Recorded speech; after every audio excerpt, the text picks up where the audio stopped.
안녕하십니까. 강박증 연구가 김선인입니다. 앞서 상편에서 보건복지부 정신장애 개정안에 강박증도 심한 경우 장애인 등록이 가능하고 보건복지 서비스를 받을 수 있게 되었다고 소식을 전했습니다. 이어서 하편입니다. 제목 중증 강박증 환자 장애인 등록 의미 그리고 기준의 문제점. 기존의 강박증 환자가 장애인으로 등록되는 경우는 뇌수술을 한 경우에 한했습니다. 뇌수술은 어떤 경우도 해서는 안 되고 논외입니다. 그런데 이번 개정안은 강박증이 극심한 경우라면 뇌수술까지 하지 않았더라도 환자가 원할 시 장애인 등록이 가능케 한 것입니다. 주민센터에 신청을 하면 됩니다. 강박증이 매우 고통스러운 질병이란 사실이 사회적으로 정확하게 알려지는 계기가 된 것으로 매우 의미가 있습니다. 다만 제가 전문가 입장에서 볼 때 다음의 조건은 명백히 오류입니다. 강박증 면제 기준으로 2년 이상의 지속적인 치료 조건. 이에 대해 실제 치료 현장의 상황에서 간략히 따지면 이렇습니다. 1-1. 강박증은 실제 그리 심하지 않는 환자라고 해도 어느 정도 심한 경우는 물론이고 완치 때까지 치료 기간은 보통 2년을 넘습니다. 중독이 2년 만에 모두 사라져서 완치되는 경우는 그리 많지 않습니다. 중독은 근본적으로 가치관에 의해서 비롯된 것인데 사람의 가치관은 그렇게 쉽게 1년 만에 바뀌지 않습니다. 또 이미 알려진 대로 이 병은 완치 자체가 그리 쉽지 않은 병입니다. 내담자가 호전되면 상담을 주 1회, 즉 월 4회에서 월 3회, 월 2회, 월 2회가 보름 1회입니다. 그리고 월 1회로 줄여가는데 사실 월 1회는 증상이 거의 없는 상태에서 지켜보는 기간입니다. 굳이 치료 기간으로 보기도 어렵습니다.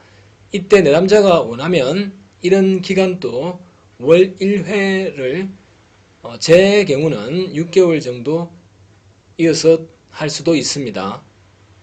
그러나 단순히 기간만 따지면 증상이 거의 없는 월 1회의 내담자도 월 1회 상담 기간까지 포함을 하면 당연히 치료기간에 포함을 하죠. 2년 이상을 지속적인 치료를 받는 조건에 해당이 됩니다. 그래서 2년 치료 기간은 사실상 무의미합니다.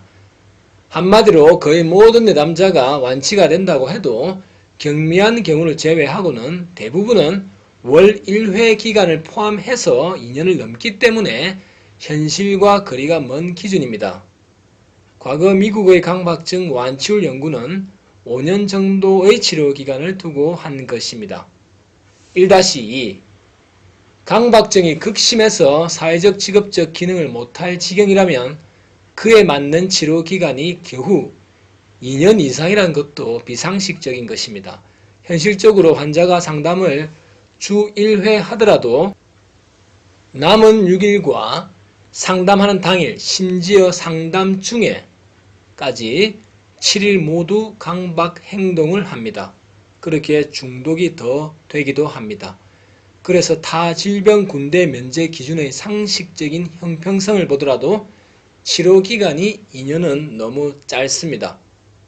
전술한 1번 문제점 지적대로 치료 경력이 2년 이상이 된 정도의 환자 중에는 극심하지 않고 직장 다니는 경우도 많습니다. 예를 들어서 해외여행을 하거나 연애, 결혼, 진학 등 할 건 다 합니다.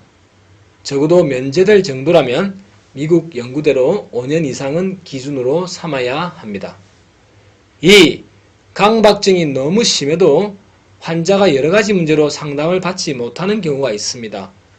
또 굉장히 심한 환자가 일상생활이 불가능한데 뒤늦게 심리치료를 받아 상담 기간은 1년 만에 상담한 지 1년 만에 신금을 받게 되는 경우도 있습니다. 이런 경우는 아무리 증상이 심해도 2년 이상 기준에는 해당이 안 돼서 면제가 안 될 것입니다. 이런 점에서 볼 때 강박증 면제 기준은 어떻게 정하더라도 정확성은 떨어집니다. 획일적인 기준을 정하는 것이 아닌 환자 개별적인 심층적인 상태의 파악을 해야 되는데 행정적으로 무리인 점이 한계이기도 합니다. 3. 완치 단계 중에 최하위 단계는 환자가 약만 먹고 직업이 없는 상태, 즉 스트레스가 없는 상황입니다. 환자 약만 먹고 직업이 없는 상태입니다. 이런 환자는 소위 약물치료, 굳이 치료라는 말도 좀 부적절하지만 약물치료를 받을 때 그 기간이 2년 이상인 경우라고 해도 표면적으로는 사회적, 직업적 기능에 장애가 극심하지 않을 수 있습니다. 그러나 사실 이런 환자는 약을 먹지 않고 직장에 다니며 증상이 심한 환자보다는, 그러니까 이런 환자는 약을 안 먹고 직장에 다니고 표면적으로 증상이 심한 환자보다는 오히려 내면적으로 더 심한 환자에 해당됩니다. 그러나 완치 단계를 따지지 않고 획일적으로 치료 기간만 따져서 이런 환자는 사회적 직업적 일이 불가능한 극심한 상황이라는 면제 기준의 첫 번째 조항에 위배가 되어 오히려 면제가 되지 않는 문제점이 있습니다. 이런 환자가 군대라는 심한 스트레스 상황을 맞을 준비가 전혀 안 돼 있는데 군대를 가게 되면 매우 힘들게 됩니다. 그러니까 약만 먹고 직업도 없는 환자가 표면적으로는 좋지만 사실 매우 심한 환자입니다. 내면적으로는. 그래서 이런 환자가 이제 면제가 안 되고 군대를 가게 되면 심각해진다는 겁니다. 자, 이하 생략하고 위 세 가지 사항만 보더라도, 앞서 세 가지 사항만 보더라도 개정안의 강박증 면제 기준에는 문제가 있습니다. 부가적으로 개정안의 다른 정신장애인 기질성 및 정신행동장애, 뚜렛장애, 기면증도 모두 그 기준이 강박증과 같은 2년 이상 지속적인 치료 조건입니다.